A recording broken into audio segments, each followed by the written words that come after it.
Prepárense para dejar atrás lo ordinario y adentrarse en un universo donde todo es posible. Nos convertiremos en viajeros interestelares, soñadores de mundos imaginarios, exploradores de realidades paralelas.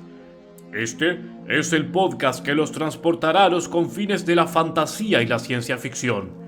Bienvenidos a Ecos de la Singularidad.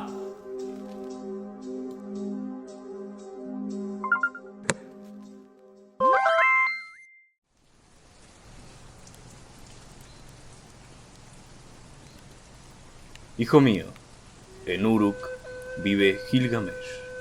Nadie hay más fuerte que él, como la esencia de Anu. Tan tremendo es su vigor. Ve pues, hacia Uruk dirige tu faz. Refiérele el poder del hombre. Después de andar y errar por la estepa, descansará mi cabeza en el corazón de la tierra para dormir a través de los años. Deja que mis ojos contemplen el sol, a fin de que me sacie la luz.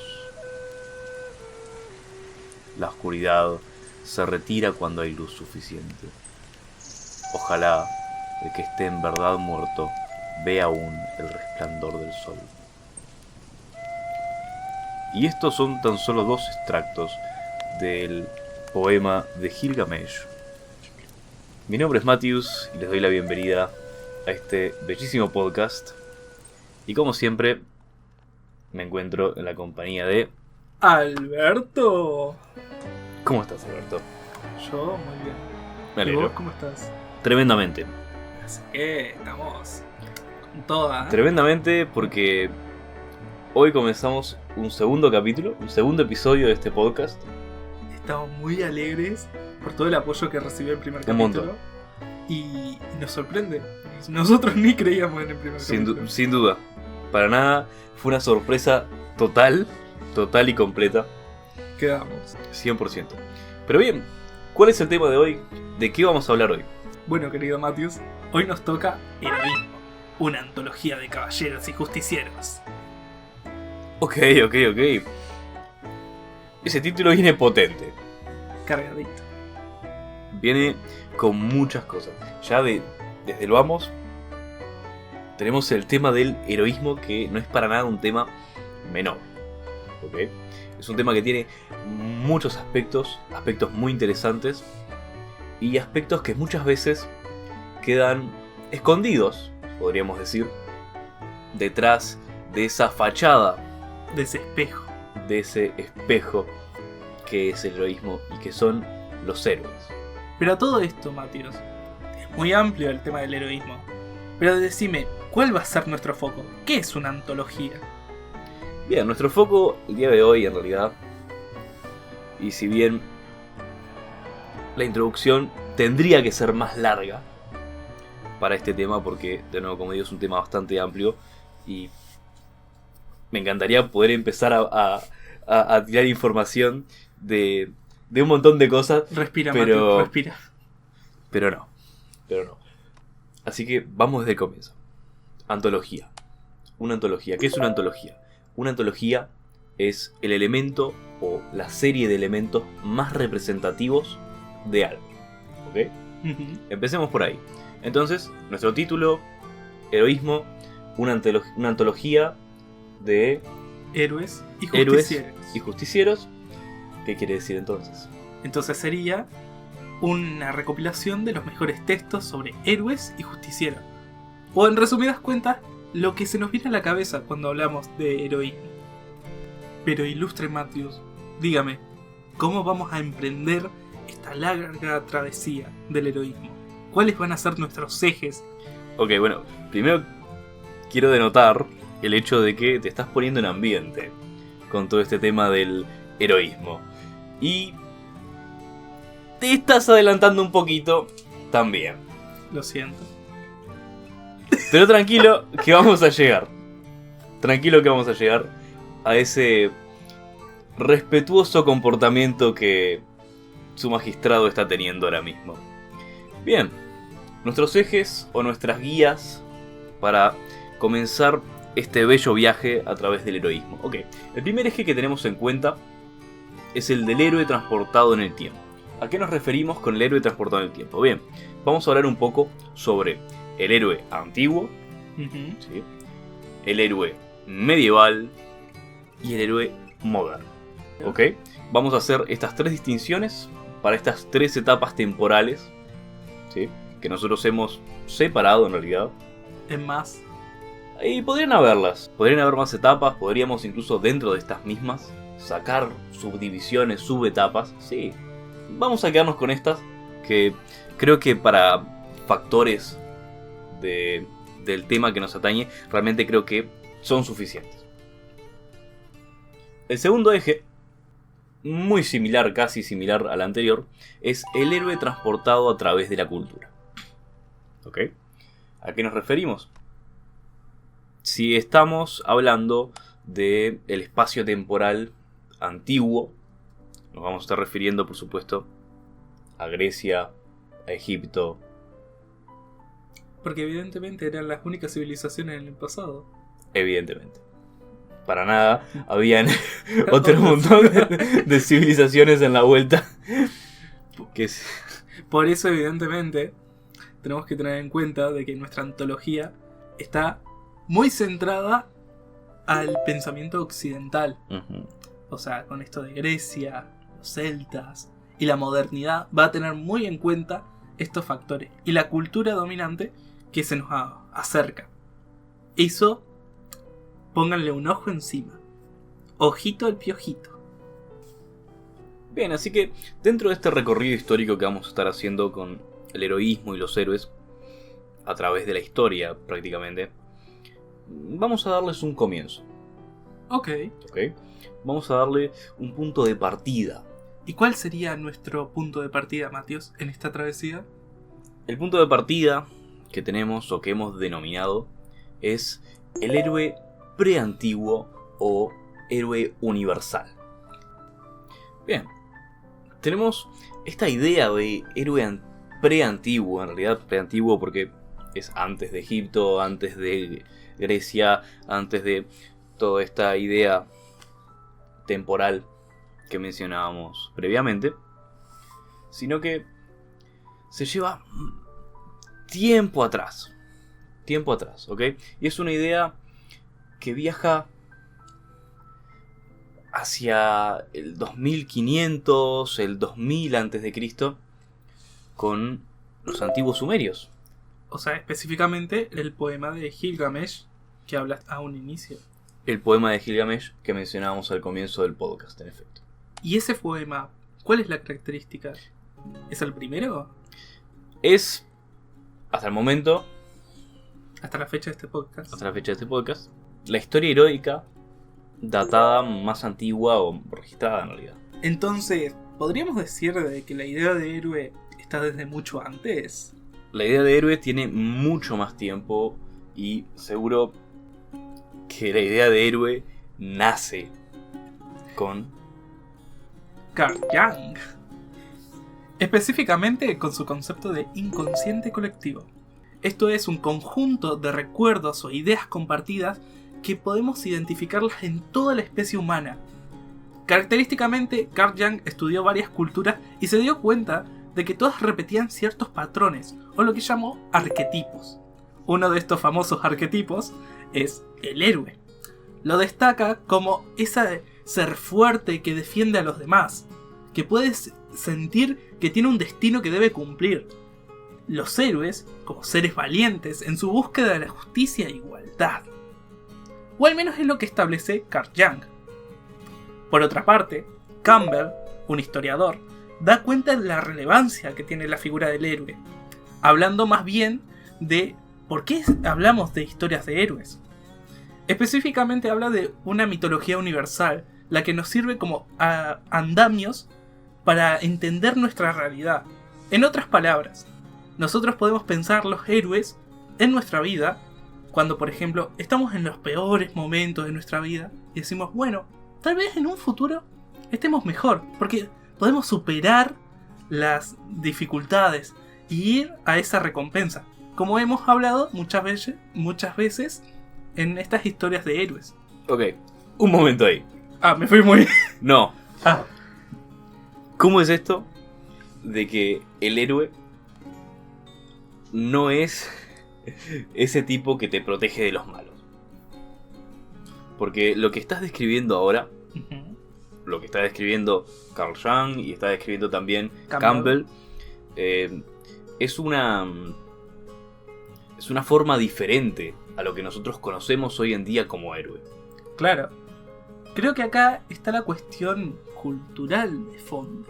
Ok, Y esto es muy importante, ya que si es una cuestión cultural, podríamos decir que hay distintos héroes en distintas etapas de la historia de la humanidad, pero también de distintas culturas de la historia de la humanidad. O sea, lo que hablamos específicamente en los ejes anteriores. ¿A qué voy con todo esto y el héroe universal o pre-antiguo?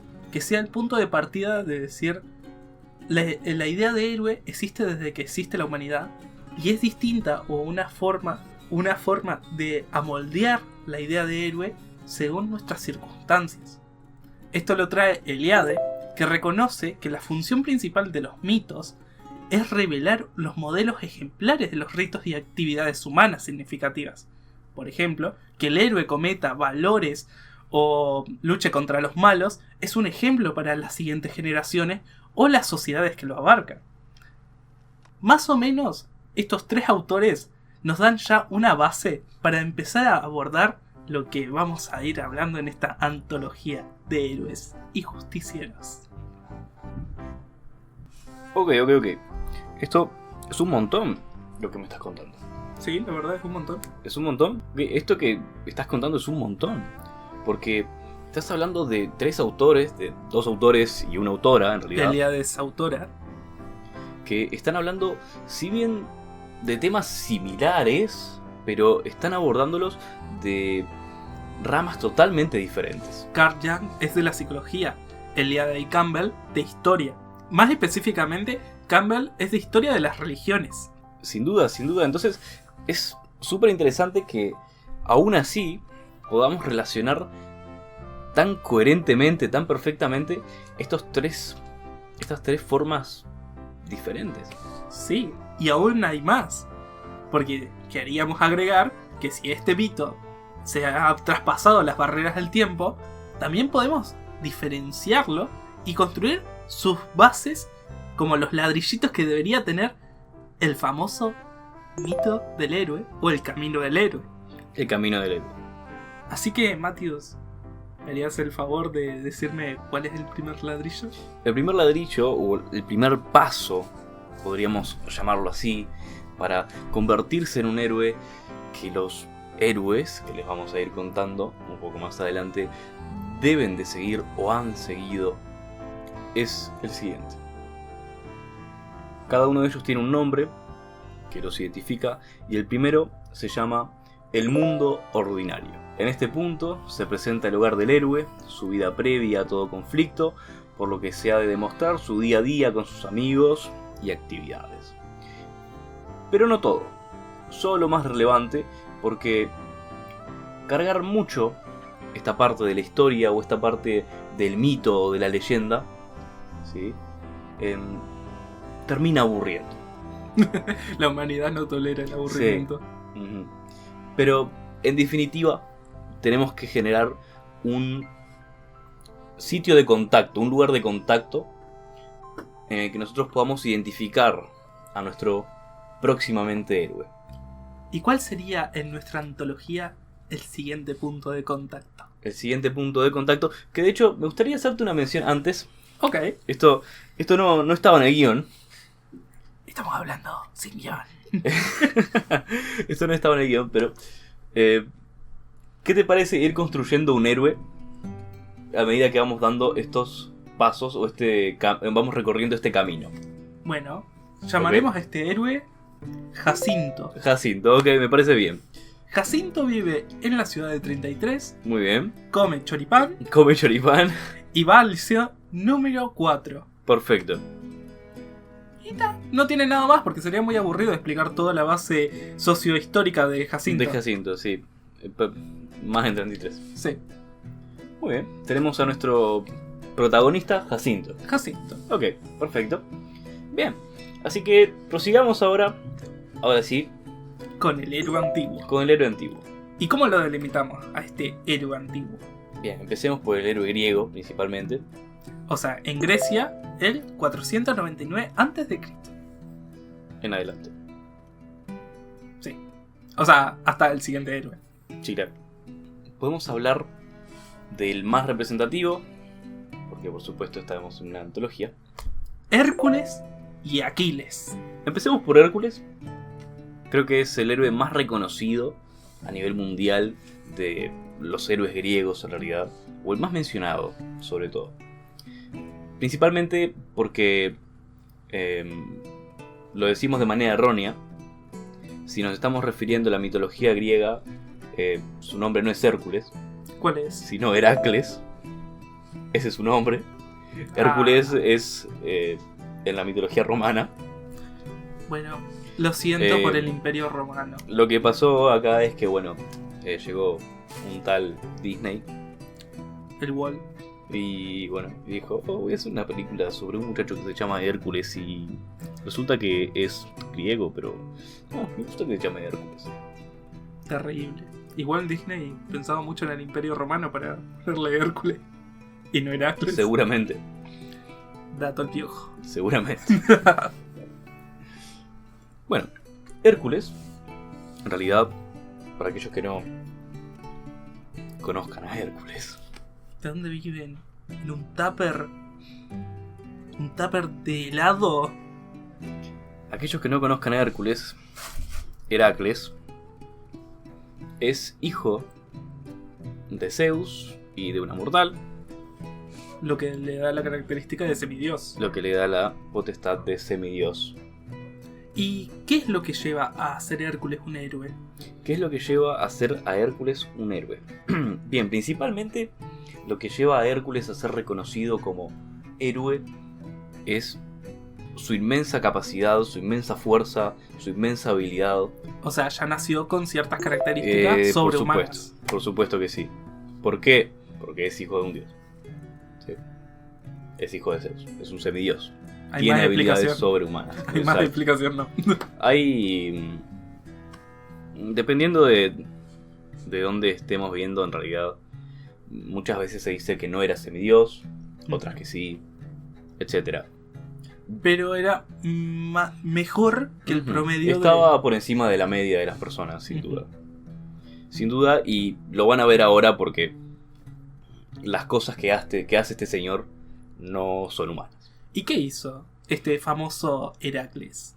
Bien, empecemos porque Heracles, al ser un hijo bastardo de Zeus, era que Para... la esposa de Zeus, no estaba muy conforme con los amoríos que tenía su marido. El chingoló ese. Ajá. El chingoló del Partenón. Entonces, lo que normalmente hacía era enviarle un castigo o una muerte al bastardo de turno,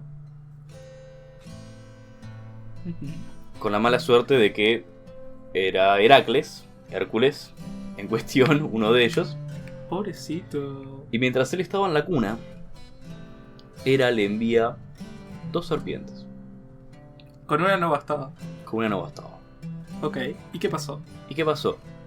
El bebé Hércules, el bebé Heracles, toma ambas serpientes del cuello y las estrangula con su enorme fuerza. ¿Pero qué lo parió? Ajá, ya. ¿Está para los Juegos Olímpicos? Sí.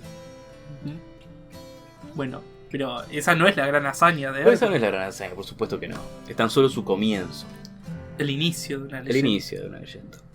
Pero pasemos directamente a lo que quiere la gente. A lo que quiere la gente, bien. Hércules enloquece. Enloquece. O sea, un héroe enloquece. O bueno, antes de ser héroe, enloquece. Enloquece por culpa de Hera, nuevamente. Por eso lo mencionaba antes. Lo deja loco. Y en esa locura, lo que consigue hacer es que Hércules asesine a sus hijos y a su esposa. Después de esa noche de resaca, ¿qué pasó ayer? Está terrible. Hércules devastado, Heracles devastado, acude al oráculo, Ajá. muy normal en la Grecia antigua. No, sí, si matas a tu familia. Y esto es una de las características que tiene el mito, que podemos empatizar con Heracles. Sí, bueno, O sea, nadie va a matar a su familia, creo. No lo haga. empatizar. Al menos puede empatizar de, bueno, está desesperado el pueblo. Bueno, sí, con su arrepentimiento tal vez, con su accionar no, pero Pero eso ya veremos. con su arrepentimiento sí. Bien, entonces el oráculo le dice que vaya, que le van a encomendar un par de trabajos para saciar su coso. O sea, estas grandes hazañas que tiene que cometer para expugnar su grave hecho. Sí. O sea, que ya vamos viendo algunas características que Ujú. está teniendo este mito. Bueno, y ahí lo envían a hacer los 12 trabajos de Hércules, súper conocidos. Decinos uno, Matius. Y el primero de todos es el león de Nemea. Lo envían a matar al león de Nemea. ¿Qué era el león de Nemea? Era un león en la ciudad de Nemea que estaba aterrorizando a la población, básicamente, porque era un animal súper fuerte, con todo lo que eso conlleva. Un león, o sea, la característica significativa del Sí. animal león es fuerza, ferocidad, valentía, bravura. Claro. ¿Sí? Y su primer misión, su primer objetivo, como heroico, digámoslo así, es asesinar a esa criatura de tal porte, Claro. teniendo el plus extra de que este específicamente era de mayor tamaño, de mayor fuerza, etcétera, etcétera, etcétera. Y es interesante cómo aceptó ese destino. Aceptó el trabajo. Más allá de que era un semidios y podía con el trabajo, evidentemente. Pero acató a raja tabla los 12 encargos. Esto es interesante también, porque dependiendo del momento histórico en el que nosotros nos estemos viendo y nos estemos situando, podemos comprender o podemos no comprender lo que está haciendo en realidad Heracles o Hércules. Como, por ejemplo. Como por ejemplo, esto que estabas mencionando recién, de que él acatase este objetivo, esta meta, y en ningún momento tuviese dudas de, hey, ¿por qué tengo que hacer eso? Claro. Porque también, y acá está la parte cultural, es la idea de destino que había en la época griega.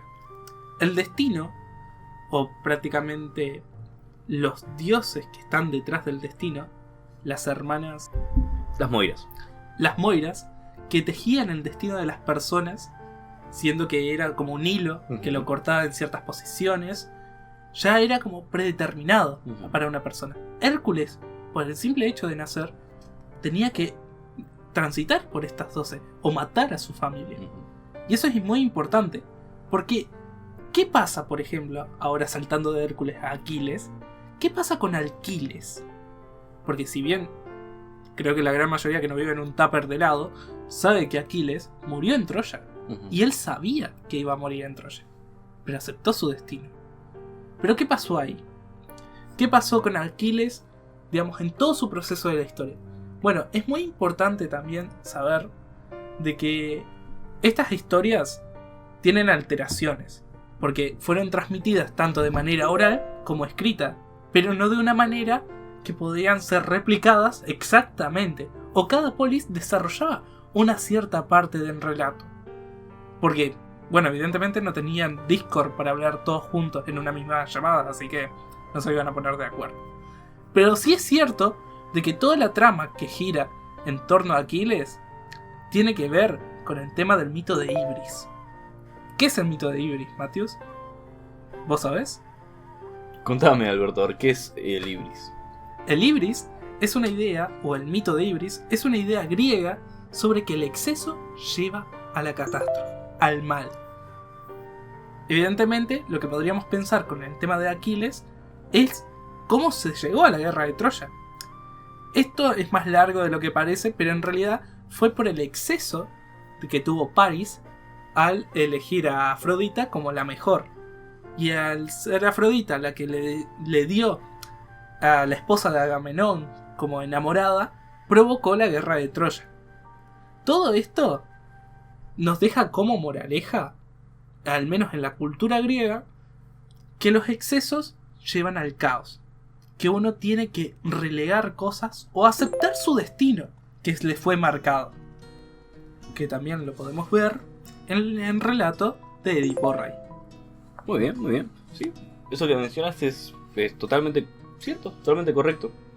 La idea del destino, la idea de lo que te tiene que ocurrir, está muy marcada en los relatos y en las historias de la antigua Grecia, sobre todo.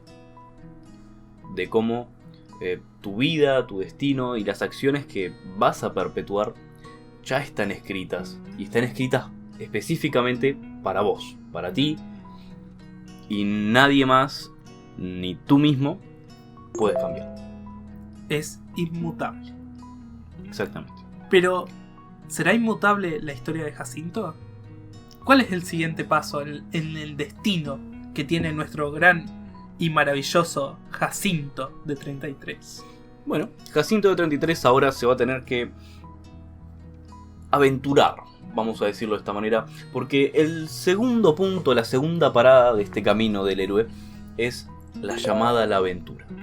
O sea, le llega un WhatsApp Le llega un WhatsApp a Jacinto que le dice que tendrá que aventurarse en las entrañas de Tacuarembó Ok. para encontrar el maravilloso tesoro de la herencia de su abuelo. Así dicho, es un elemento disruptor que aparece en la escena o aparece de forma abrupta en la vida de nuestro protagonista, de nuestro héroe, lo que puede ser una llamada desconocida, como decías tú, un mensaje de WhatsApp. Evidentemente una estafa, así Claro. que decidió bloquear el número. Conocer a una persona, un ataque a su ciudad, a su familia, todo este tipo de situaciones tienen que ser una en específico que desequilibre la vida del héroe. La vida que antes se nos había presentado como esas acciones que él realizaba con sus amigos, con su familia, en su casa. La vida de Jacinto, que era justamente ir al liceo y no sé qué otra cosa más fue que dijiste. Creo que nada más. Nada más. Vive en 33. Y que vive en 33.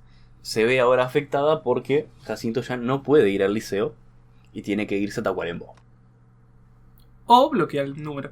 O bloquear el número.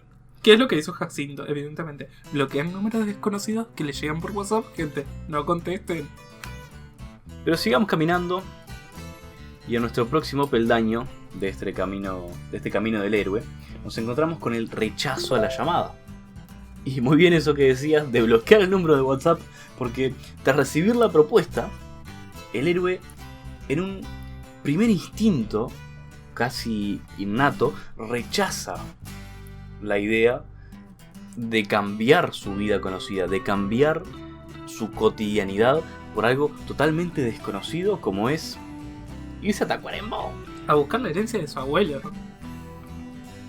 Pero ahí queda la aventura, no pasa nada más. Por supuesto que no.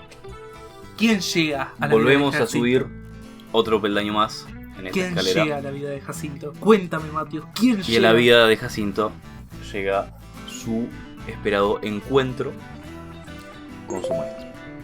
¿Quién será ahora su maestro? El profesor de historia.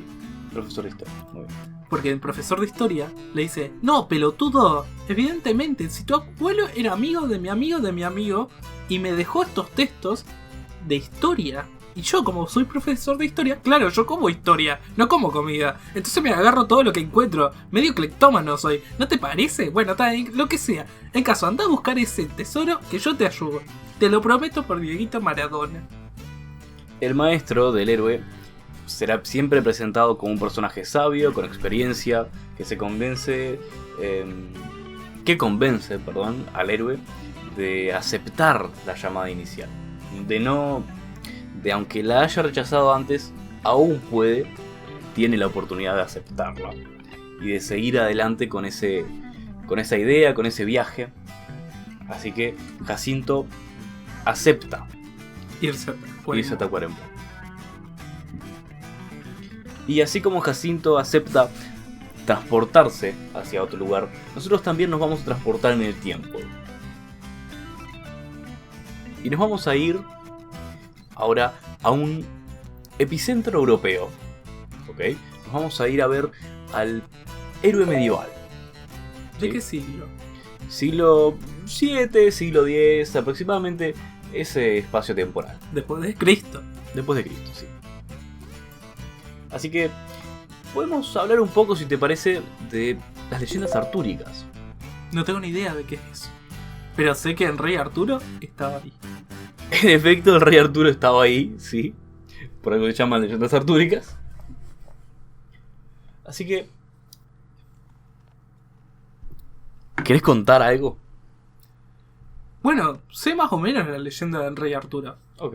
Él era un niño flacucho, no tenía mucho, así que vio una espada en la piedra, dijo qué bueno, la saco, y de repente salió toda la multitud de la gente ahí diciendo wow, Arturo, vas a ser el siguiente rey. Y Arturo, que no tiene ni puta idea de ciencias políticas, dijo bueno, voy a gobernar el reino europeo.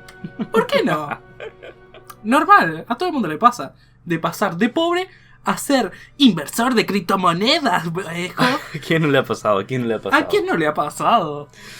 Ok, Arturo era hijo del rey Pendragon. Pa, qué nombre tenía su viejo. Sí. Sin embargo, Merlín, el de las historias, el mago Merlín, el hechicero más poderoso de todas las leyendas y todos los multiversos y los universos, Que te quede claro. Oh, se lo lleva. Se lleva a Arturo y lo cría, casi como su propio hijo. Arturo entonces, un día, junto a Merlín, llegan a una turba de gente que se encontraba muy alborotada por algo que estaba ocurriendo y, por supuesto, se acercan a observar. es que el evento era muy excitante. Claro, se acercan a observar y ven que hay un montón de gente, un montón de hombres, intentando sacar una espada de una piedra. ¿Sí? Esta espada se dictaminaba como la llave para que aquel que la sacase se convirtiese en el próximo rey de Camelot. Eso es interesante, ¿no crees?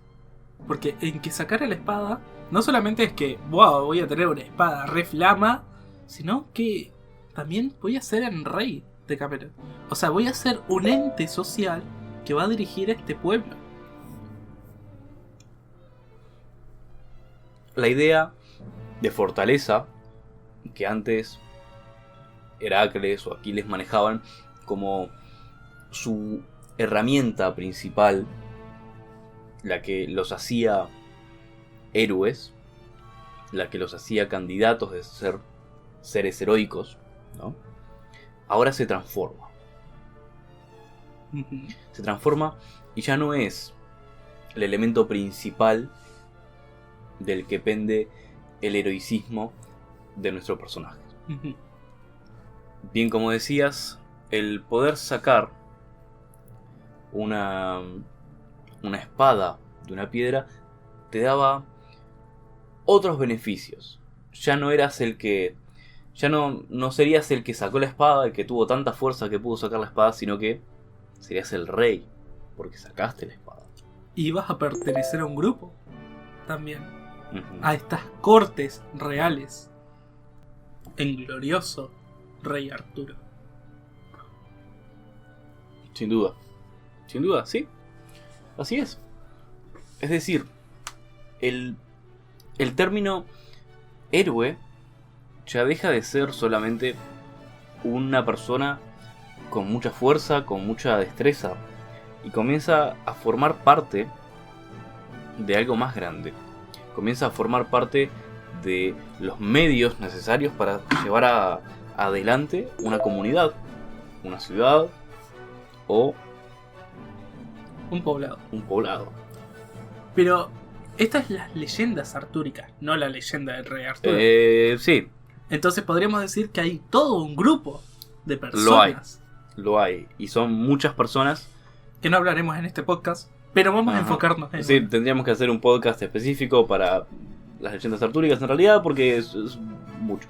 Claro, estaban re al pedo, porque además Ajá. estos relatos son oral o escritos, así que imagínense la cantidad de historias, versiones y formas que algún medievalito de la época del siglo VII dijo: voy a hacer un fanfic de Rey Arturo por Sir Galahad, y ahí que tengan sus aventuritas, todo con corazoncitos y espadas mágicas, porque las peleas de espadas eran la bomba. Había más héroes, sí. Habían un montón. Y dentro de las leyendas artúricas casi todos pasaron a formar parte de la mesa redonda. Este gran colectivo. Sí.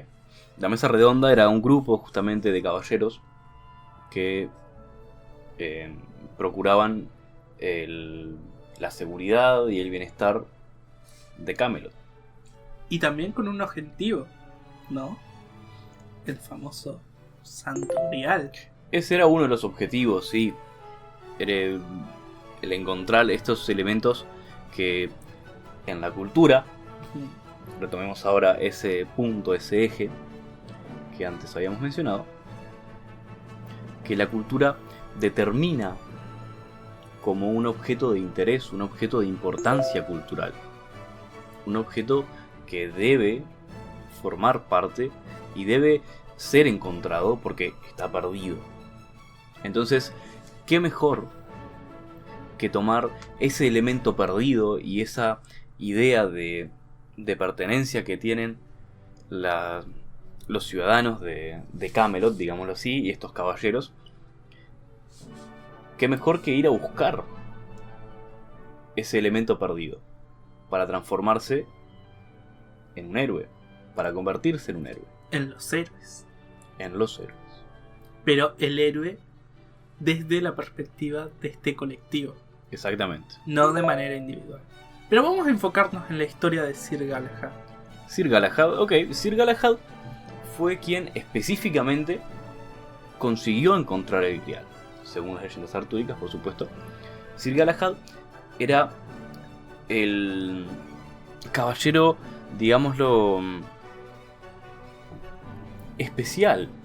El caballero que realmente tenía ese algo que los demás no. Un potencial. Un potencial, una habilidad, un elemento disruptivo que lo hacía único. ¿Y en qué momento se supo ese elemento disruptivo? ¿Cuándo?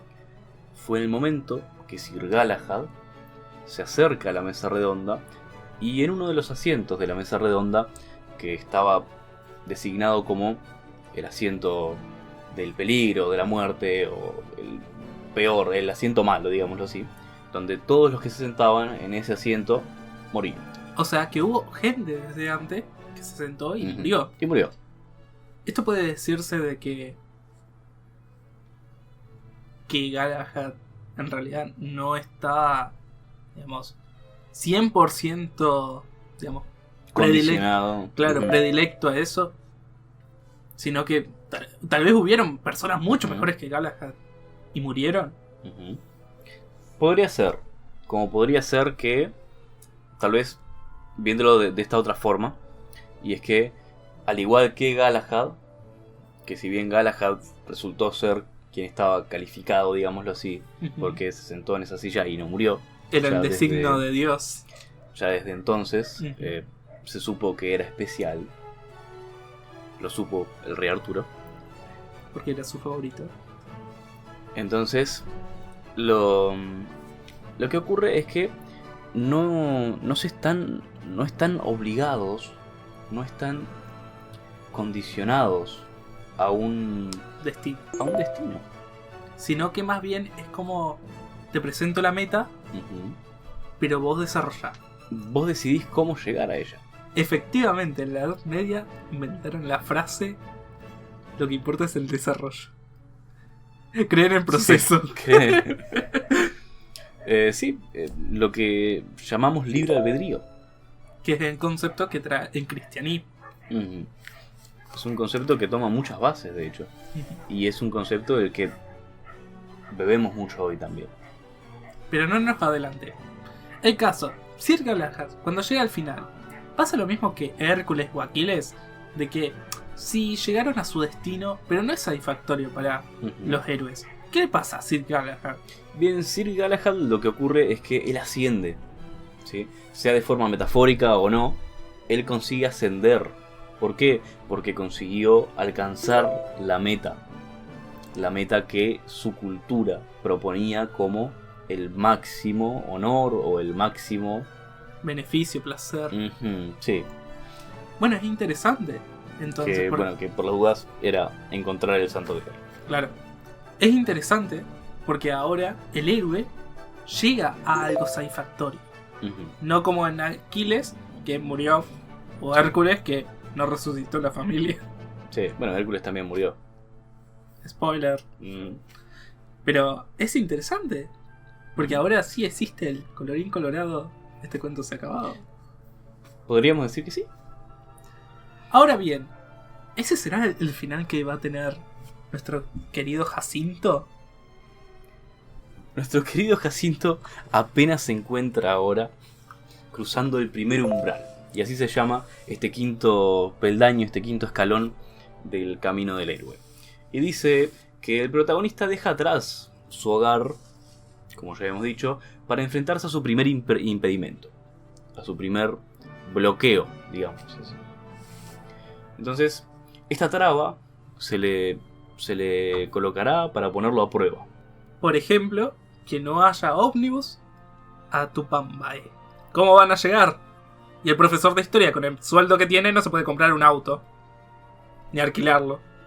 Ni mucho menos la nafta. Así que, ¿cómo van a llegar, Matius? ¿Cómo van a llegar? Bueno, eso es lo que está ahora Jacinto atravesando.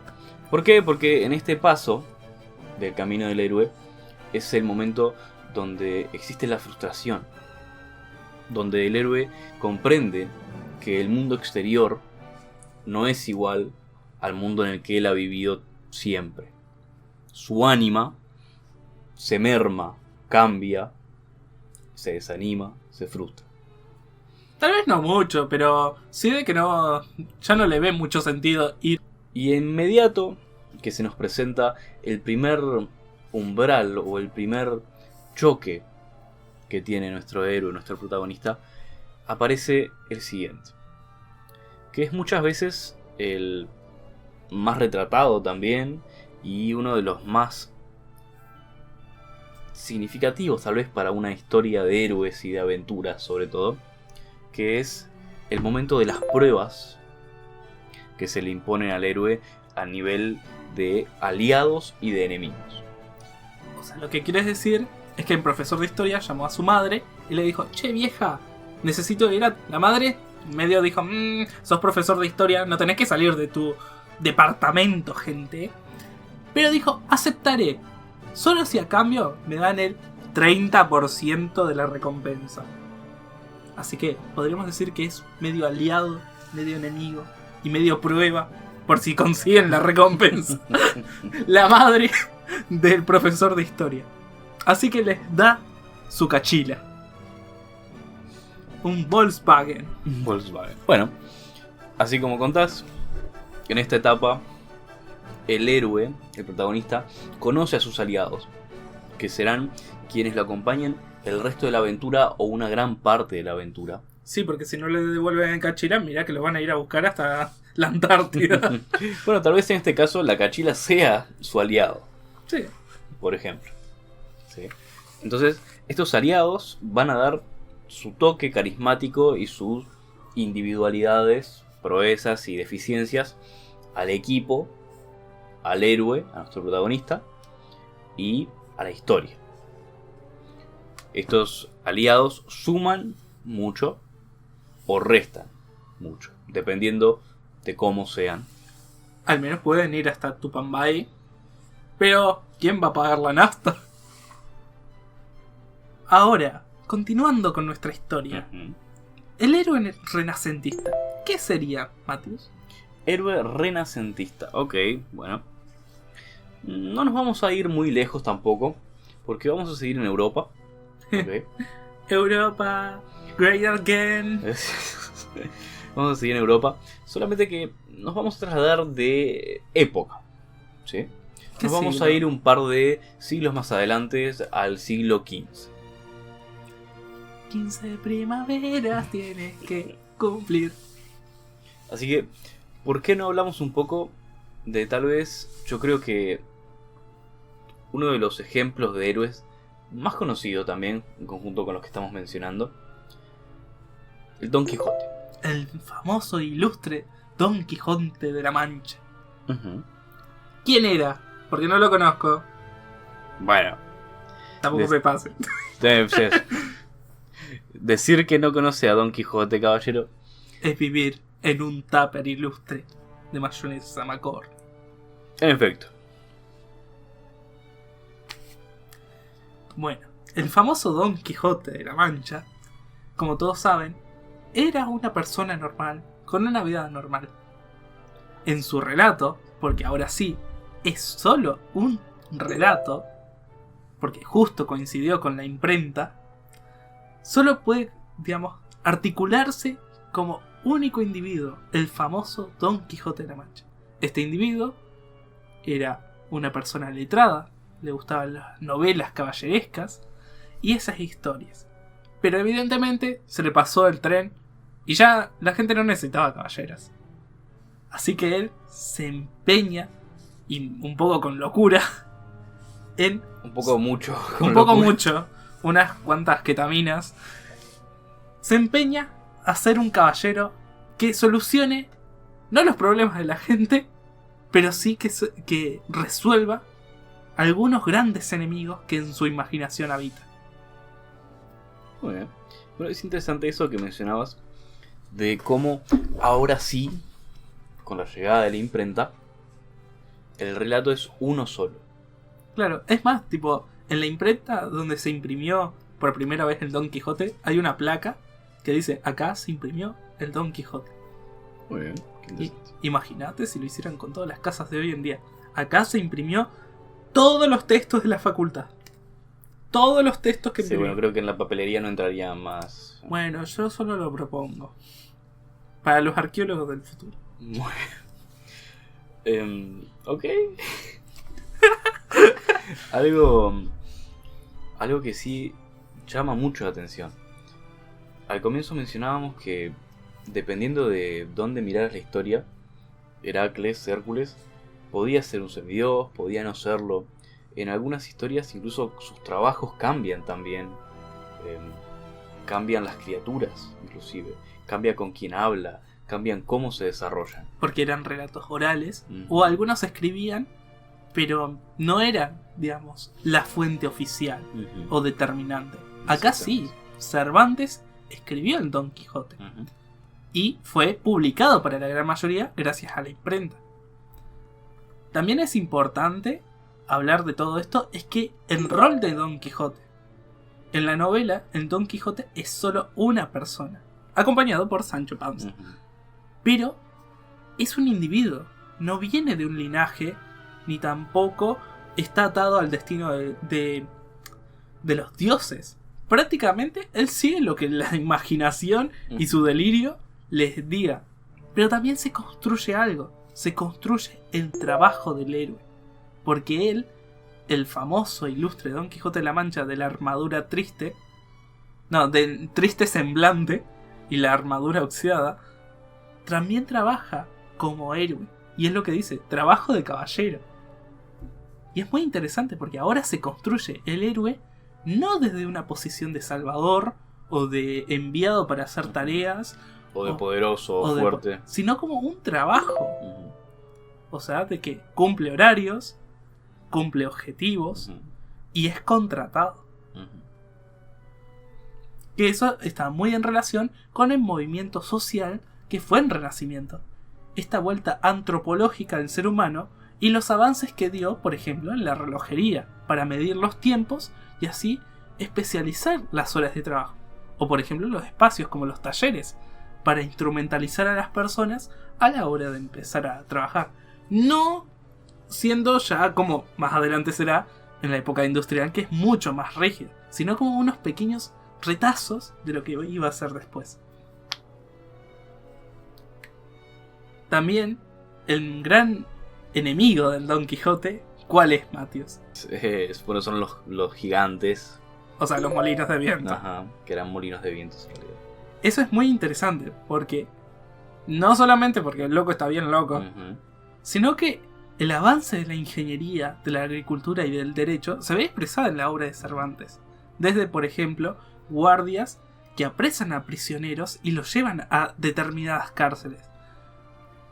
Posaderos que utilizan, digamos, su ingenio para decirle al Don Quijote: che, pagame, porque vos no te creas que te voy a dejar irte así sin más. Tenés que pagar con plata, no con lo que se te pinte.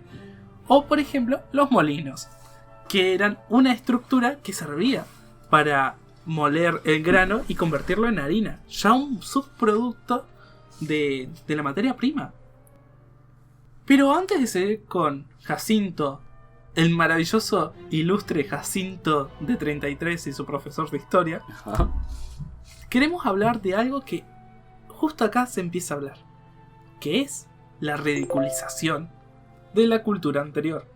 No específicamente lo que hablamos del héroe anterior, pero sí un poco la ridiculización que hacen Don Quijote a las novelas caballerescas.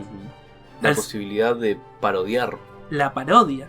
Y que el héroe, aunque no consiga lo que es estándar en su cultura, sí puede hacer parodias o pueden tomar retazos o cosas y transforma la historia en otra cosa que no tiene que ser sí o sí épica, sino también cómica y que sea crítica, porque en Don Quijote es una obra crítica de la España de aquel tiempo.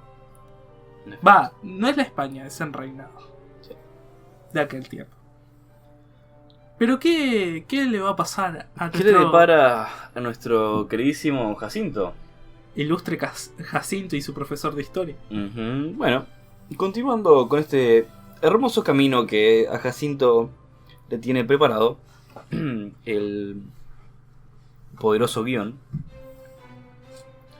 ya nos encontramos con el acercamiento a la caverna más profunda, y así se llama este peldaño o este paso para convertirse en un héroe. Y es que la historia avanza y las pruebas cada vez son más difíciles para Jacinto. Se quedaron sin nafta, después tuvieron que empujar la cachila. Vos no sabés el calor que hace adentro de una cachila.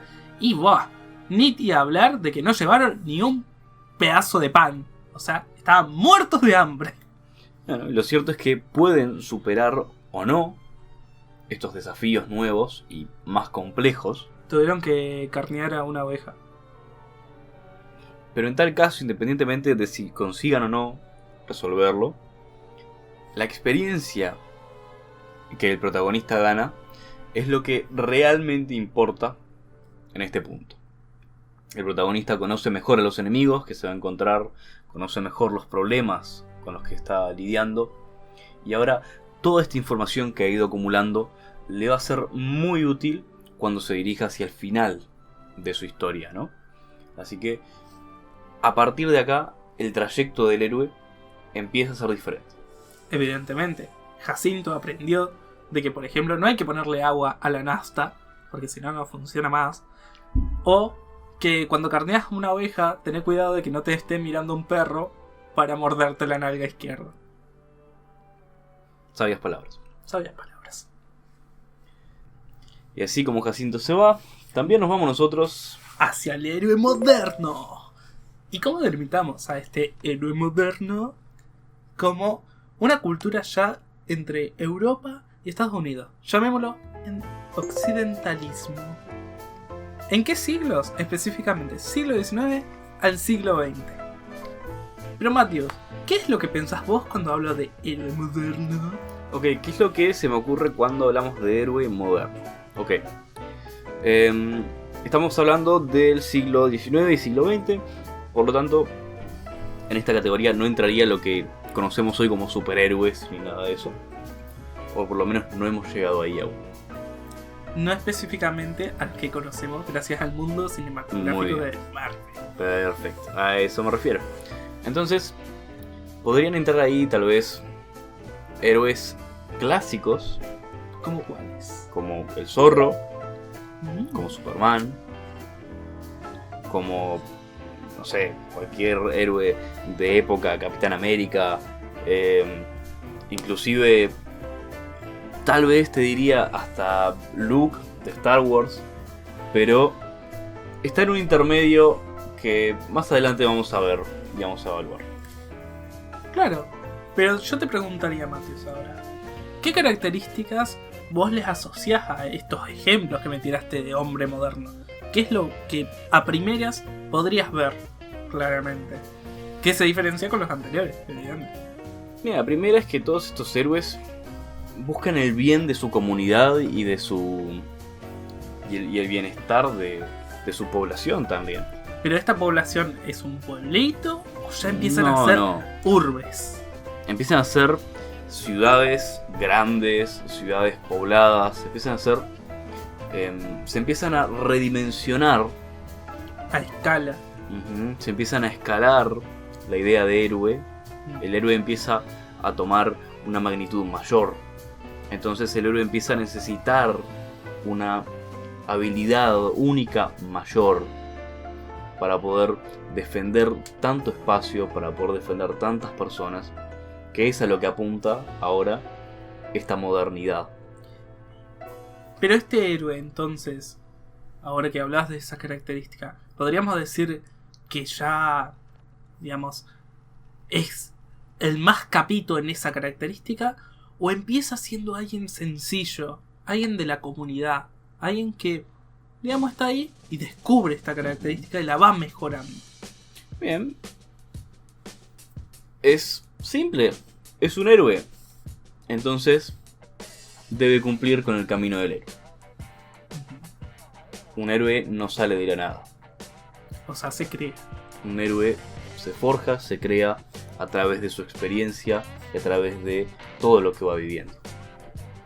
Y este héroe, cuando se va forjando, adquiere la moral de la época, ¿no?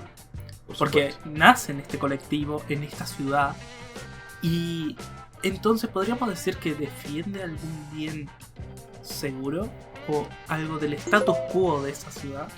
Por supuesto, a ver, cada persona, si nace en su contexto, Adquiere características, va a tener las características de su contexto.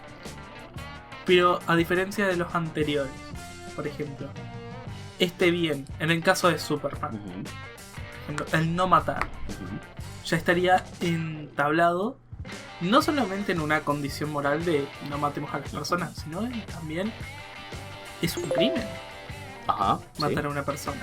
Y más para una persona que, bueno, te hace tiki y ya te evaluó el encéfalo. Sí. Así que, digamos que ahora están atravesados por nuevas subjetividades que van a alterar, ¿sí?, cómo se perciben a estos héroes. ¿Qué pasaría, por ejemplo, si un héroe destroza una ciudad? No sería un héroe, porque va en contra de la propiedad privada. ¿No lo crees? Sí, va en contra del status quo establecido culturalmente. Es decir, si Superman mañana se levantase y dice, bueno, hoy la verdad que no tengo ganas de salvar a la gente y me voy a quedar en el cielo volando porque tengo ganas. Y nadie me va a bajar de esta nube. ¿Realmente Superman ahí seguiría siendo un héroe? No, sería un vago. Y como los vagos, evidentemente, deben ser erradicados. Porque acá empezamos con algo llamado el capitalismo. O las características culturales que adquiere la modernidad. Evidentemente, la primera, como ya venía del Renacimiento, es el héroe en función del trabajo. Superman, el Zorro y Capitán América lo toman como un trabajo. A veces de tiempo completo, a veces como tiempo parcial. Pero es un trabajo y se lo toman en serio. No es un chiste salvar a la ciudad, sino que lo perfeccionan, incluso se crean gadgets y se ponen esas pinturicas, ¿viste? O Sí, sea, se visten de acuerdo a lo que están haciendo, ¿no? claro, O sea, son perfectamente distintivos, se pueden identificar muy fácil cuando alguien es un héroe y que alguien que no. claro. O sea, un oficinista va a usar un traje y un héroe va a usar una malla ajustada con un calzoncillo por encima de la ropa. Un super traje, como Exacto. diría Frozono. Pero no solamente eso, también aparecen las características, como ya dije, de Occidente. La primera es la que nos dice Nietzsche: Dios ha muerto. En esta simple frase que aparece en Así dijo Zaratustra, lo que quiere decir Nietzsche es que al descubrir en el velo del Renacimiento y ya pasando a la modernidad que la ciencia no ha demostrado de que no hay un Dios atrás, específicamente no es que no haya un Dios, sino que las cosas que antes se explicaban por Dios, ahora las puede explicar un método, que es el método científico. Entonces, tener fe en alguien, en un ser superior, ya no tiene sentido. Al menos desde el Renacimiento hasta la época moderna, se empezó a vivir un cambio brutal. Específicamente Nietzsche no fue testigo de todo ese cambio, pero más o menos ya predecía de que esto iba a modificar los valores de la moral, el sentido de la vida y la justificación de estos. Ya no justificamos de que matar es malo porque hay un Dios que te mira y te va a condenar, sino por nuestros códigos legales. Dañar la propiedad privada ya no es un tema de, por ejemplo, ay, es un lugar sagrado o no. O, ay, bueno, estas personas que son reyes tienen una vinculación con Dios. No, la propiedad privada ahora se convirtió en un ente jurídico. Esto también está accionado, como ya dijimos, al fanatismo o al optimismo racional. La modernidad trae como la ciencia y la lógica pueden llegar a mejorar las calidades de vida de las personas. Y se aferran a eso. Específicamente, por ejemplo, en Capitán América sale producto de esto, de este mejoramiento de los soldados. Por eso es super soldado. Y puede, digamos, ser útil en su trabajo. Y además que adquiere características de herramientas o tecnología que le pueden ayudar.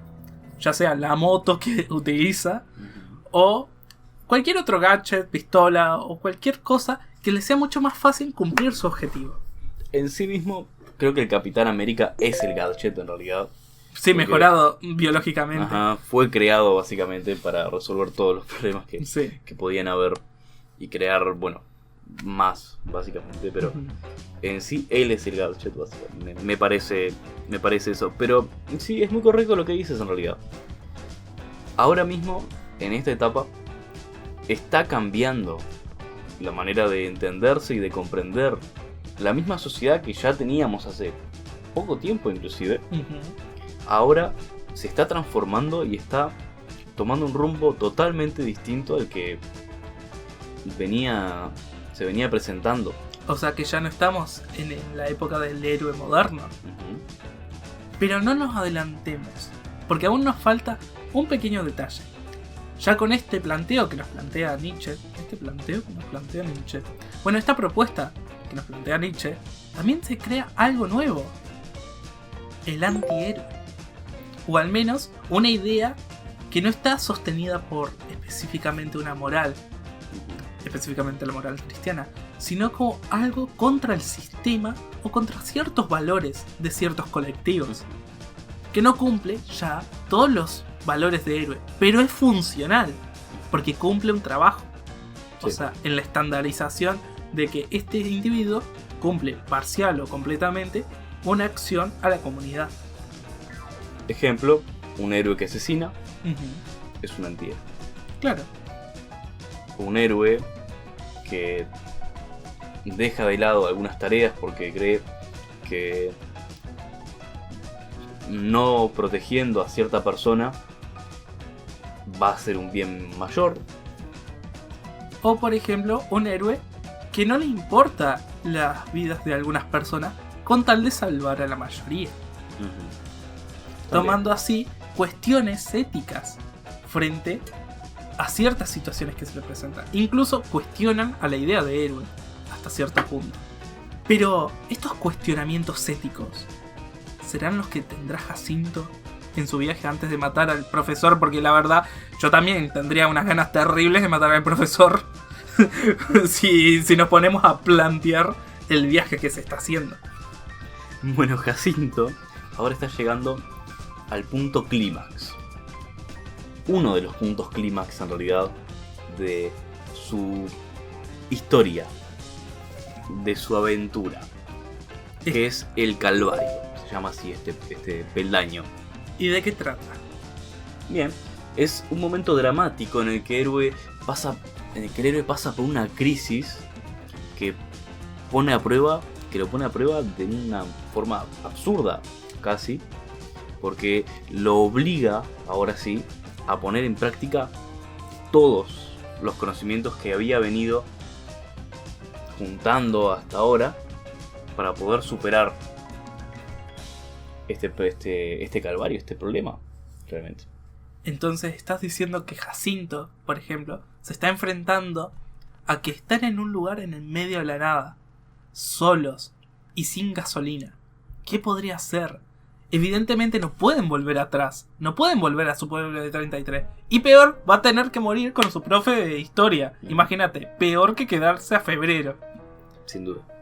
Pero recuerda bien, Jacinto, de que si aún sigue viendo a los animales en el campo, significa que hay personas que gestionan estos animales. Y si aún siguen habiendo vallado, significa que hay gente ahí. Así que se infiltra adentro de la casa de alguien. Mientras están durmiendo, evidentemente. Agarra unos bidones y como tiene un poquito de hambre, hace que el perro se duerma. Le pone, no sé, unas cuantas cachetaditas y le atan la patita a un poste. Cuestionaremos las bases éticas que tiene Jacinto, pero sabe de que ahora puede matar a las ovejas sin que le muerdan la nalga izquierda. Así que su profe de historia y Jacinto llevan al cordero al capote del Volkswagen y se suben para seguir avanzando en su viaje a alta velocidad. Altísima velocidad. Y muy bien. Asimismo, igual que Jacinto se lleva el cordero arriba del capot, el siguiente peldaño del camino del héroe es la recompensa. El héroe, tras superar este calvario, recibe una recompensa por sus acciones, que puede ser material o puede ser inmaterial. Aún así, este triunfo es temporal. Evidentemente. No es un triunfo que pueda permanecer en el tiempo, porque todavía no ha terminado su aventura, no ha terminado de recorrer su camino como héroe. Pero sin embargo nosotros Sí estamos llegando al final. sí estamos llegando al final de nuestro recorrido a través de la historia de los héroes y de el heroicismo. Así que, ¿qué sigue después de la modernidad? Nuestra época actual. El héroe postmoderno. Pero ahora ya no está limitado específicamente por las culturas, sino que ahora se ha creado una nueva cultura. Una cultura que son los intereses del mercado. Estos intereses, evidentemente, son, por ejemplo, lo que esté en lo que llama Guy Debon en la sociedad del espectáculo, la sociedad del espectáculo propiamente dicho. ¿Qué es? Es todo este espacio virtual, irreal, inmaterial, donde interaccionamos, donde posteamos cosas, donde hablamos, donde vemos la realidad desde este foco.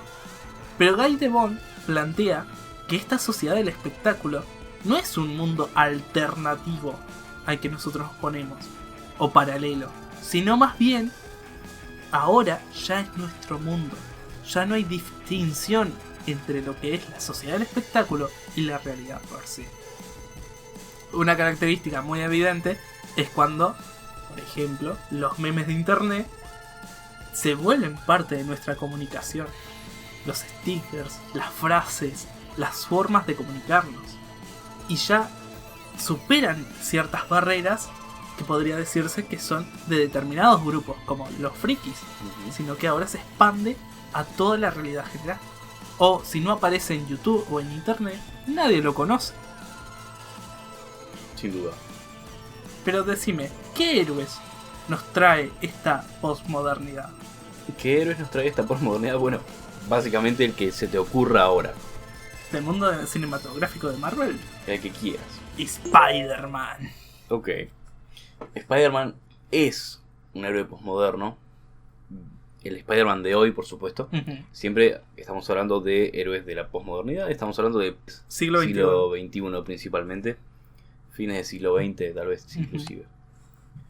Así que es muy común, y no muy común, sino que es así, de que los héroes de Hollywood, ¿sí?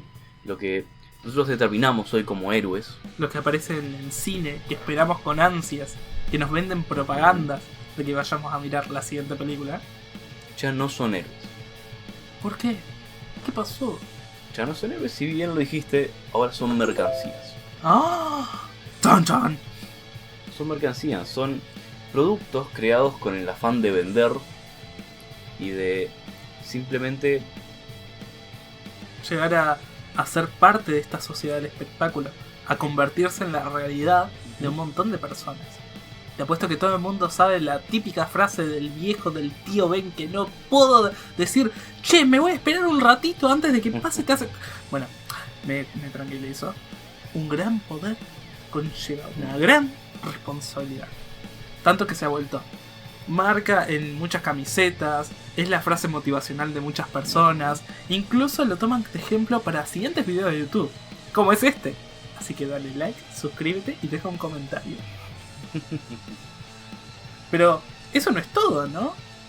¿Qué pasa cuando el Spider-Man de esta cultura del espectáculo, de esta mercancía, empieza a interaccionar con el mundo del espectáculo, con los memes, con las frases, o incluso se crea frases para que luego se repliquen en el espectáculo? Es que el héroe ahora su único fin es ser espectacular y decir, ¡Ey, qué onda, chavos! Bailecito del Fortnite. Bueno, claramente, si este héroe del espectáculo interacciona más con el mundo del espectáculo, se vuelve algo espectacular. Claro, ahora las peleas solo son efectos especiales. Incluso comentarios mientras se pegan piñas. Andá vos a pegarte piñas mientras estás diciendo todo el santo apocalipsis de la Biblia y que sea con música épica y escenas de acción. No pasa en la vida real. Pero en los cines nos encanta. Bueno, ahora sí, la realidad es que si estos personajes creados para vender, transformados incluso diría yo, para vender, interaccionan más aún con estos elementos, con estos chistes, estos memes, estas frases, estas ideas y todos estos elementos del mundo del espectáculo. Y cosas que conocen. Por ejemplo, el multiverso, las tecnologías futuristas. Se vuelven prácticamente una herramienta fantástica para canalizar, para vender, para influenciar inclusive de forma consciente a todas aquellas personas que consuman este tipo de contenido. Como por ejemplo establecer cierta posición. Yo soy fanático de Marvel, o yo soy fanático de DC, yo soy amante o mi personaje favorito es Deadpool. Y claro, evidentemente creamos ahí en este mundo del espacio del espectáculo. Hablo siempre como este mundo de las redes, aunque Guy Debord no establece eso porque no era de la época. Todo ese lenguaje y esa materia que luego se nos va a ir replicando en lo que consumimos y otra vez vuelve hacia nosotros. ¿No le parece curioso de que todas las películas de Marvel o digamos la gran mayoría de superhéroes siempre terminan siendo repetitivas? En sus tópicos, en su forma de desarrollo o incluso en los temas que ya conocemos. Como ya dije, multiverso, tecnología futurista. No solo porque se nos hace cotidiano, sino porque están en las redes. Y es lo que alimenta muchas veces el algoritmo o lo que vemos. Pero eso no es todo. Si bien en la modernidad ya veíamos un cierto afán y optimismo a la tecnología, a la ciencia y a la razón, ¿cómo llegamos a perder ese optimismo y esa forma? ¿Qué pasó? ¿Cómo llegamos a perder ese optimismo? Ok. Bien. Hay algo que empieza a ocurrir ahora en este héroe postmoderno, o en esta sociedad postmoderna inclusive, y es que todo se aprovecha. Todo. Todo se aprovecha, inclusive los fallos. Los fallos ya no son ese elemento del que tomamos parte y utilizamos para crear algo nuevo, algo novedoso, algo que pueda ser tal vez fructífero, que podamos aprender de ese error. Ya no. Sino que se convierte. Sino que el fallo ahora se convierte en algo nuevo. Como por ejemplo, volvamos a los héroes. Tenemos el caso de Deadpool, que es un experimento fallido. O Spider-Man, que lo picó una araña radioactiva. Pero, como ya dije anteriormente, esto es un correlato de la sociedad del espectáculo. Tal vez nos asocian mucho a lo que pasó en Chernóbil. O, por ejemplo, los experimentos que se han hecho en poblaciones. Que si esta ciencia, tan moderna, tan reflexiva y lógica, ¿cómo pudo llegar a convertirse en un arma? En una forma de castigo, en una experimentación sin ética y sin medida. Bueno, todo esto que fue pasando a finales del siglo XX, la Segunda Guerra Mundial, la Guerra Fría, los experimentos, todo esto, se quedaron permeadas en esta sociedad del espectáculo, provocando así que muchos de nuestros héroes ahora son producto de estos fallos. Que ahora el fallo se convierte, como dijo Matthews, en una forma, en un beneficio. O también, por ejemplo, características de nuestra cultura. Como Iron Man, que tiene mucho dinero. O Batman, que tiene traumas, pero mucho dinero. Exacto. Siendo grandes magnates que pueden hacer lo que quieran, solo porque el poder de la ciencia se lo permite y unos cuantos ceros en su cuenta bancaria. Pero para profundizar un poquito más en esta cultura, vamos a hablar de algunos términos. Primeramente, vivimos en sociedades capitalistas globalizadas. Ya el capitalismo no es solamente de Europa o de ciertas regiones, ya se ha extendido a casi todas partes del mundo. Y lo que intenta salirse del capitalismo incluso lo engulle. O sea, un término que utiliza nuestro queridísimo Guattari es en capitalismo mundialmente integrado. Como esta estructura o superestructura que puede integrar incluso a lo que intenta salir del capitalismo. Que todo es producto de, todo sirve para el capital. Después tenemos las sociedades hiperconectadas, que es este correlato de lo que hablaba Guy Debord, o lo que más o menos podía profetizar en su momento, que llegó a cierto nivel con el tema de la explosión del internet, y más con el internet mediatizado a través de las redes sociales. Porque sí, las redes sociales no existieron desde siempre. Estas empresas que controlan, digamos, los algoritmos y que pueden modificar la subjetividad, determinan lo que existe y lo que no existe en esta sociedad del espectáculo. Otra parte que está muy unida a esto es la cuarta revolución industrial, la revolución tecnológica, los softwares, el aparato tecnológico que hoy manejamos, servidores, nos permiten hacer grandes maravillas, como por ejemplo crear una película con distintas personas alrededor del mundo sincronizadas para crearla. Pero también provoca que se vuelva cada vez más monótono y más fácil de producir ciertas formas de película. Después de la Segunda Guerra Mundial, como ya hablé, los avances tecnológicos llevaron a la destrucción del mundo. Más específicamente con la idea de la bomba atómica, lo que pasó en Chernóbil, los experimentos humanos. Todo esto quedó y sigue quedando como un eco de lo que pudo haber sido y lo que fue. Algunas personas sostienen de que la ciencia sí puede salvarnos un montón de cosas, pero muchas que padecieron estos males cuestionaron a la ciencia. Ese intento de llenar el vacío que Nietzsche nos hablaba con la muerte de Dios. Eso no quiere decir que la ciencia esté mal. Al fin y al cabo es un método científico. Lo que nos quiere decir es cómo nosotros tenemos que ser críticos con todo esto. Y en esta forma de malestar cultural, de no saber qué hacer y con la incertidumbre de ciertos problemas como el medio ambiente, la crisis climática, las injusticias, las desigualdades, provocan y siguen resonando en buscar respuestas que aún nos cuestan elegir cuáles van a ser las correctas, sabiendo que ya tuvimos esa fe en la ciencia. Y por último, evidentemente, la pérdida de más alternativas. Como ya dijimos, el capitalismo se adueñó de gran parte de nuestras ideas y conciencias.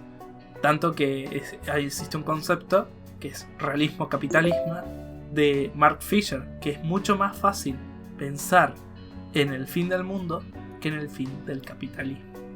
Todo esto consecuencia de la Guerra Fría y de que dos modelos hegemónicos lucharon. Pero bueno, esta historia depresiva y triste de la humanidad no nos tienen que ponernos mal, evidentemente. Y como nos enseñó el postmodernismo, podemos hacer parodia para vender un poco más. Así que vamos a vender con que efectivamente había una recompensa al final del túnel. Jacinto llegó y encontró en una X marcada en el suelo, porque evidentemente nadie se iba a cuestionar que había una X ahí, y parece también muy surreal. Decidieron excavar y encontraron la fortuna. Ahora bien, ¿qué es lo que seguía? Ahora bien, Jacinto no es un héroe consagrado aún, porque todavía le queda un camino, y ese es el camino de vuelta. Y así es como se llama este peldaño que estamos ahora mismo parados, el camino de vuelta. Así que se subieron al Cachila y emprendieron viaje, ¿no? Así es, el héroe emprende de vuelta el camino, solo que esta vez rumbo a casa, pero se va a enfrentar a un problema que lo pondrá contra las cuerdas una última vez. El cordero enloqueció. Les había mordido las llantas del Cachila. Y se dieron cuenta cuando una reventó y el Cachila se dio 5 vueltas por la ruta.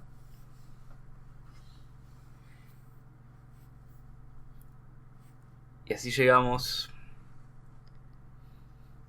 a casi muy cerca ya del final de este camino.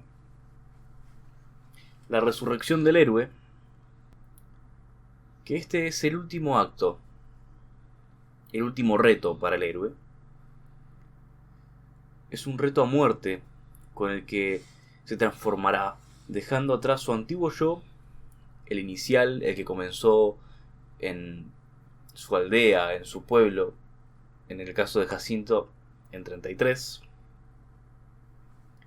Y gracias a su experiencia, toda la que ha adquirido a lo largo de este viaje, hasta ahora, va a poder superar sus defectos.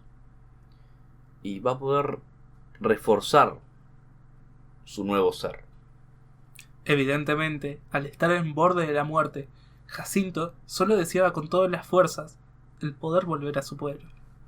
Él, desde un inicio, no le interesaba la plata, pero motivados por este afán de querer conseguir la herencia del queridísimo abuelo que nunca vio en su vida, se emprendió en esta travesía. No sabía a quién pedirle ayuda, no sabía si había un dios al otro lado. Lo único que sabía es que unas luces azules y rojas se acercaban a alta velocidad a donde estaba su lecho. Por supuesto que este es el clímax más álgido de la historia del héroe. ¿Jacinto sobrevivirá? La resurrección es siempre el punto más fuerte de la historia. Y así llegamos al último peldaño del camino del héroe, que se denomina como el regreso con el elixir. Y ya con este nombre te podés ir haciendo un poco de idea de qué momento proviene el camino del héroe. De qué momento histórico de los que nosotros nombramos proviene el camino del héroe. ¿Del héroe medieval? En efecto. Así que sí, existe un dios. El héroe finalmente vuelve a su mundo ordinario. O sea, llega en la ambulancia junto al profesor de historia y terminan siendo internados en un hospital. Ah, y en Cordero no se sabe nada de él. Espero que esté bien, supongo. Ahora que el héroe ha vuelto, no es el mismo. Ya no es la misma persona que partió, es una totalmente diferente. Y en este viaje, por supuesto que ha crecido. Evidentemente, ahora ya sabe de que, primero que nada, la fortuna se la gastó en el hospital y pagarle la cachila a la madre. Pero aún así, consiguió algo mucho mejor. Consiguió una cercanía sobre cómo las situaciones más fuertes han cambiado a las personas. Como por ejemplo, él tuvo que hacer casi lo imposible para llegar a un lugar. Incluso cuando no quería. Pero aún así se logró. Incluso sobrevivió a la muerte. Uh-huh. Así es. Y esto es parte del camino del héroe. Hacer amigos, superar los obstáculos, los problemas, poder resolver las situaciones que se te presentan y estar abierto a ser capaz de enfrentarte a ellas. Por eso, el camino del héroe termina ahí. El héroe regresa siempre con algo más. Sea material o no, el héroe regresa con más experiencia, con más conocimientos, con amistades o no, con una forma de ver el mundo totalmente nueva. Por eso, yo te pregunto, Matius, ¿qué has concluido de esto? ¿Qué te ha traído de nuevo este viaje antropológico de la humanidad? Bien, hay muchas cosas de las que hablamos hoy en realidad que tienen mucho para sacar. Pero me quedo principalmente con una que creo que es a mí la que más me ha resonado y más me ha hecho pensar tal vez, y es ¿qué pasa en la vida real? Porque hasta ahora no hemos dejado de hablar de la ficción. No hemos dejado de hablar de mitos, no hemos dejado de hablar de leyendas, de historias, de relatos, de cómics, de películas. Siempre hablamos de ficción, hablamos de algo que no es real, de algo que no ha ocurrido. Bueno, es claro de que todo lo que hablamos acá es un espejo.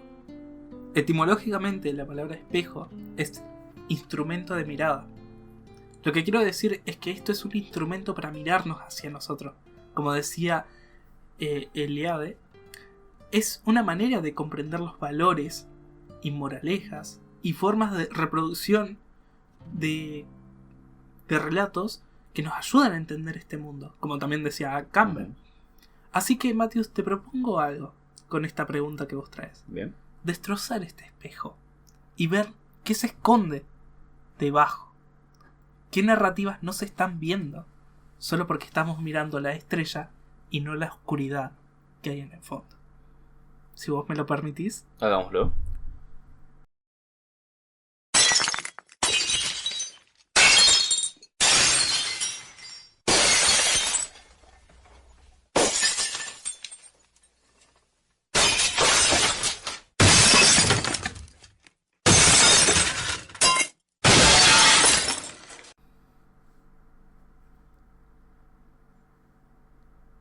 La primera pregunta que vos trajiste es evidente.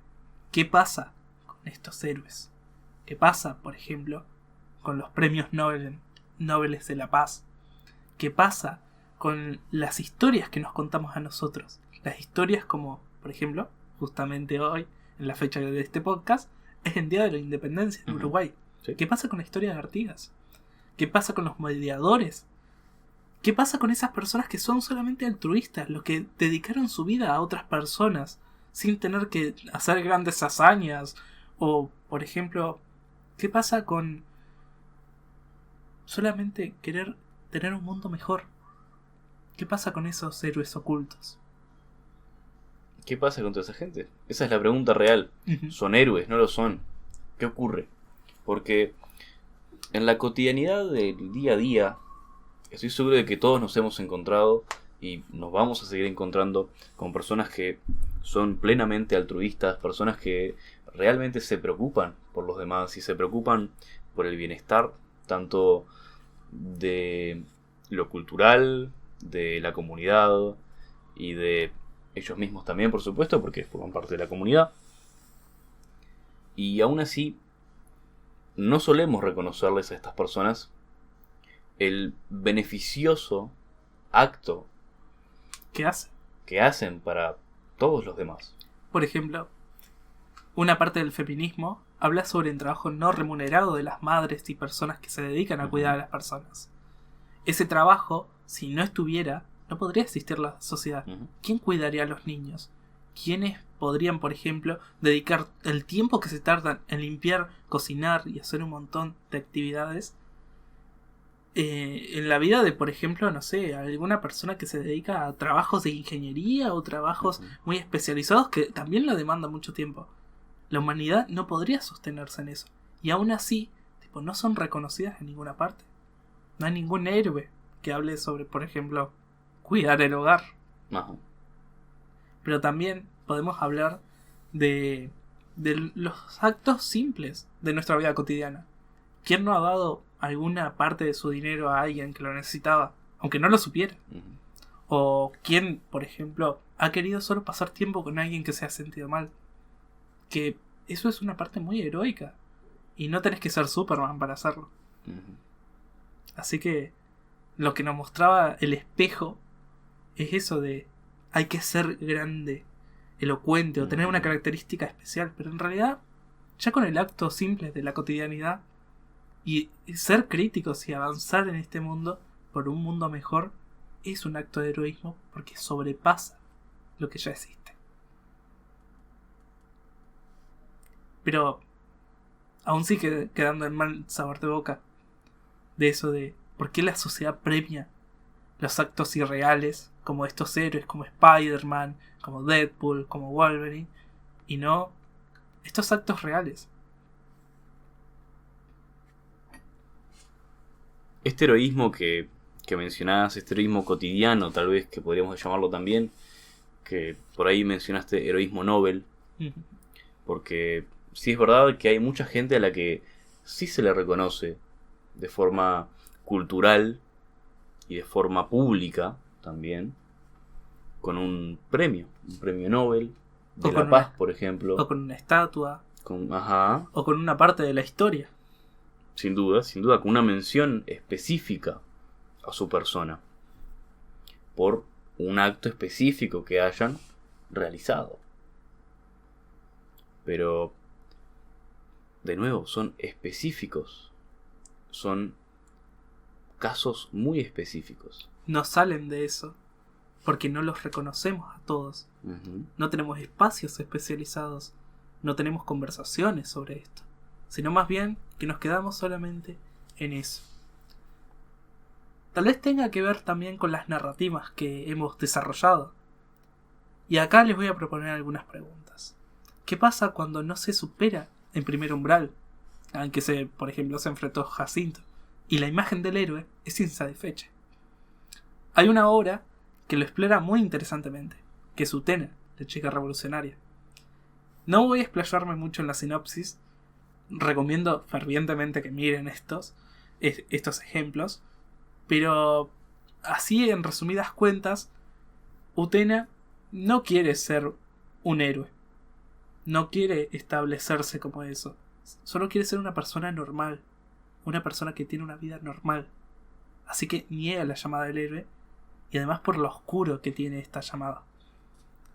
Otra pregunta. ¿Qué pasa cuando el heroísmo ya pasó? ¿Qué pasa cuando este acto heroico que arreglaría todo y vuelve a su pueblo ya pasó? Ya se concluyó. Y los siguientes son solamente retazos o ideas límite.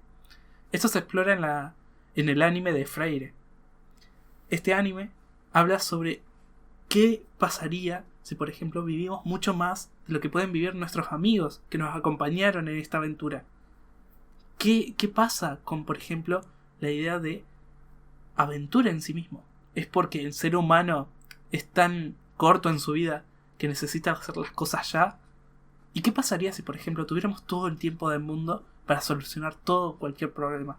No lo solucionaríamos ahora, sino cuando quisiéramos. Entonces, ¿cuándo se convierte en heroísmo algo que en realidad lo podés hacer cuando quieras? ¿Es por la importancia que tiene? ¿Es el valor social? ¿A qué se debe? Y por último, ¿qué pasa con los héroes creados en nuestra región? Porque evidentemente nosotros sí pertenecemos a Occidente y consumimos. Pero acá se producen cosas. Hay historias. No solamente las historias comunes, sino parte de nuestra narrativa. Que si nosotros no la leemos, nadie lo va a hacer. Así que recomiendo Los Cazadores de Enrei y Grimorio de la Plata como dos referentes de heroísmo o héroes de la narrativa en nuestra región. Pero ¿sabías que va a ser un héroe de nuestra región? La herramienta del día de hoy. La herramienta del día de hoy es hermenéutica. Es investigar el contexto en que se creó nuestras obras favoritas. Así que prepárate. Te voy a dar una guía para que puedas investigarla de una manera mucho más organizada y que no te dé miedo buscar en el Google Scholar de dónde viene o qué tiempo transcurre tu novela. Así que estas serían las preguntas. ¿Cuándo se creó la novela? ¿Qué estaba sucediendo en aquella época? ¿Dónde se produjo? ¿Qué características regionales tiene la obra? ¿Usa los mismos significados en los conceptos que manejamos hoy? ¿Por qué? ¿Por qué no? ¿Qué patrones encuentras en esta obra? ¿En dónde los has visto antes? ¿El autor es contemporáneo a otros? ¿Qué similitudes tiene? ¿Cómo esta obra llegó hasta el día de hoy? ¿Qué conceptos se le asocia a esta obra? ¿Podría haberse generado en otra época? ¿Qué cambiaría?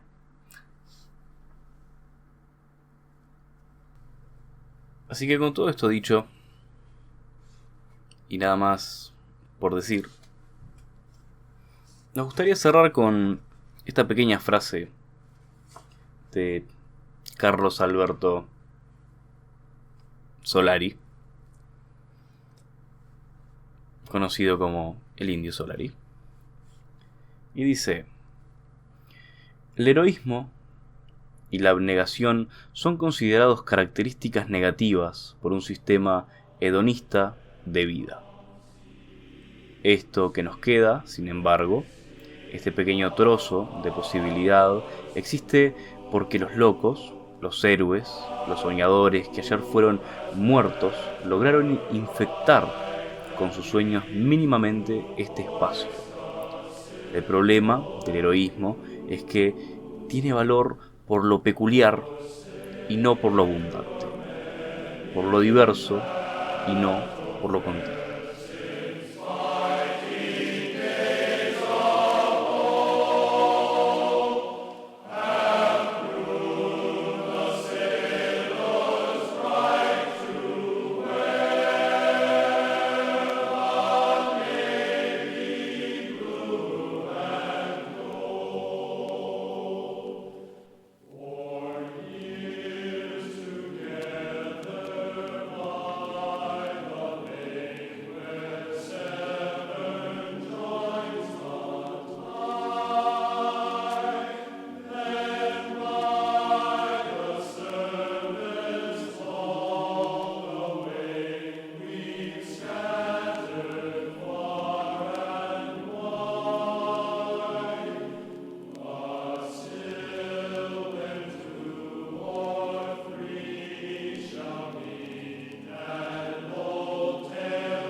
Espera que me como este pancho.